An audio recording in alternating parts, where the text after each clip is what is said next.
I'm going to share with you the science that is so new, it is not yet in the textbooks. It is the science that you and I and our children will use to solve the problems that we're leaving in the world today. It's a very different way of thinking about things. I'm going to tell you, there is a language. There is a language that lives in every human that walks this earth. It's a language of no words.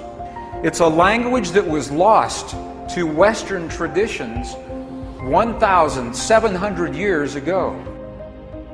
We're going to learn how to use this language to speak to the divine matrix. Every one of you is speaking to this field every day.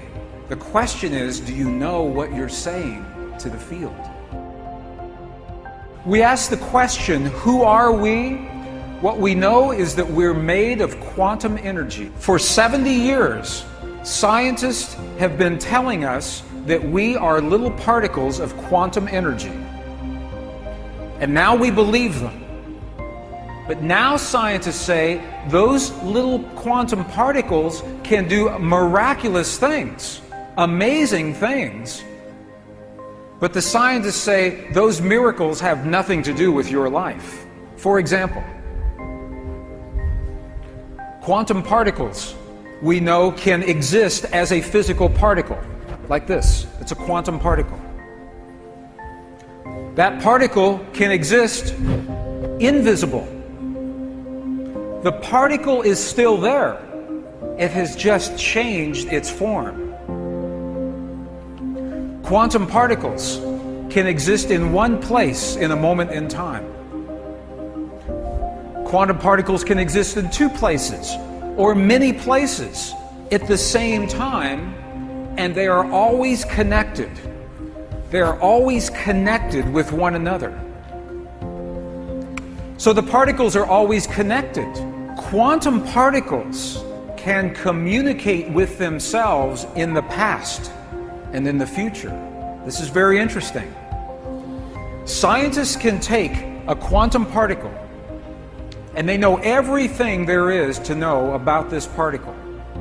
They know its rotation, its plus, its minus, its charge in the present. Now, they can take it into the future, and now this is the past, this is the future.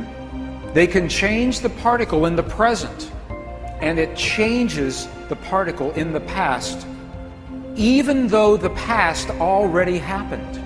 So the question is, we're made of those particles. So can we do what these particles can do? We're made of quantum particles. Are they showing us our limits, or are they showing us our possibility, our potential? Can we do everything that those particles can do? The answer is yes. But it's based on what we believe to be true. Not what we think in our minds, what we believe in our hearts. And that is a very subtle, very powerful difference. Not the mind, the heart. Consciousness is what holds these particles together. Consciousness organizes the particles into your body and into this world. Here's what scientists say to us about the way this world works. Scientists are telling us now that in this field, all possibilities already exist in the quantum energy, in the soup of quantum possibility. All possibilities already exist. In the quantum possibilities, you are already healed. Peace has already happened. Joy is already everywhere. All of the greatest suffering, all of the greatest peace already exists in the quantum possibilities. And here's what they say happens with you and me. That with our mind, we reach in to those possibilities. We imagine our healing. We imagine the peace. We imagine our perfect relationship. We imagine the abundance in our lives with our mind. And that's how we lock that possibility into place. And with our heart, we give that possibility life. We breathe life into the image of our mind through the feeling in our heart and make it real in our world. Now, I want to share with you the science of how this happens. We have to understand what a belief is. We talk about belief. What is a belief? Belief is the marriage. It is a union of thought and emotion. Thought and emotion. And now we have to define thought and emotion. This is an image from an ancient Sanskrit text. It shows the energy centers of the body, the chakras. They say that thought happens in the upper chakras, right here. This is thought. This is where we imagine the quantum possibility. The emotion happens in the creative center, in the lower chakras. This is emotion. And they say our emotions are only two: love and fear. So when we think a thought in our mind, we fuel that thought. We give our thought life through the love or the fear that we place into the thought. And when we do that, we create a feeling. And now we have a definition for feeling. Feeling is the union, the marriage of emotion and thought.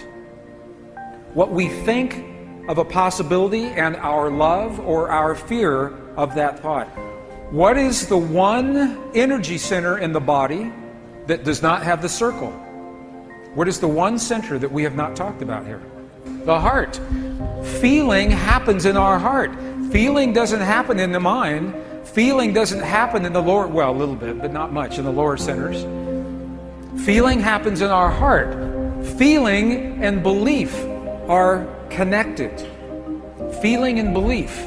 So in our hearts, we have hate, sadness, joy, compassion. These are feelings. These are not emotions. To have hate, sadness, joy, compassion, we must have a thought, and then the love or the fear for that thought that creates these feelings. So now we have a definition of feeling.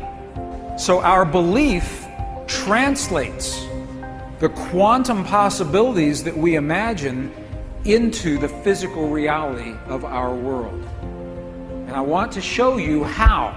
I want to show you how that happens. I don't want you just to believe me, to take my word. I want to show you the proof so your mind can see the proof. Belief is what translates those possibilities into the atoms of our world. The quantum possibility exists as waves only. But this world is made of atoms. So I think you're going to like what you're going to see. Do you remember a long time ago when I was in school, and maybe when you were in school, we were told that the atom looks like this. Looks like a little solar system. Long time ago, remember? And we were taught that the atom is made of things. A thing in the center and things that orbit, things that circulate. Okay? That's not what scientists believe today. Now the atom, they believe, looks like this. It looks like energy. The atom no longer looks like things. It looks like waves of energy rather than particles of things. Now this is very important. You're going to see why. I think you will like what you're going to see in just a moment. So the quantum atom is made of waves of energy rather than particles of things. And this is very important. This is very important. If you want to change an atom, you have to change the energy that the atom lives in. If you want to change the stuff, the physical stuff of our world, you must change the energy that stuff exists within. We're going slowly because something big is about to happen here. Einstein said this very well. Einstein actually said the field that connects everything together is what he called the governing agency of the particle. Einstein said the field is what determines how the atom behaves. It's in the field. So the field that we're talking about, the field is made of electrical energy, it's made of magnetic energy, two energies. The field that holds everything together. This is out of a traditional text, a traditional physics text. Look at what this says. This says if you change the electric field, that you will change the way the atom behaves, and there's actually a name for this. It is called the Stark effect. So if you change the electrical field, the Stark effect, you change the atom, or if you change the magnetic field, it's called the Zeeman effect, you change the atom. So all this is saying is that science knows today, if you change the electrical field or you change the magnetic field, you change the atom.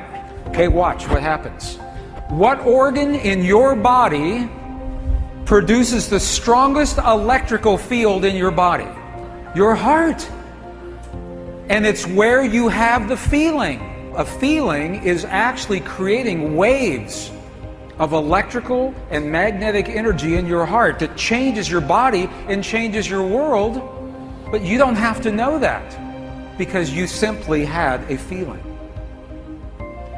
And this is what the ancients understood and what they left in their temples, in their texts, in the monasteries, in the language of their time. They understood this. Our heart, look at this. The human heart produces the strongest electrical and magnetic fields in the body. Some people said the brain.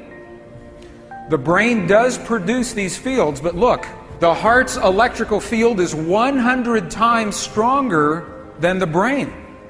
100 times stronger than the brain. The heart's magnetic field is up to 5,000 times stronger than the brain's magnetic field. Our heart produces the fields that change our world and change our body. Can you see that so far? Beliefs create the electrical waves. Beliefs change those magnetic waves. What you believe about yourself, what you believe about me, what you believe about your world, about your relationship to God, about peace on this earth is creating what is happening on this earth right now. Beliefs change our physical world. Beliefs change matter.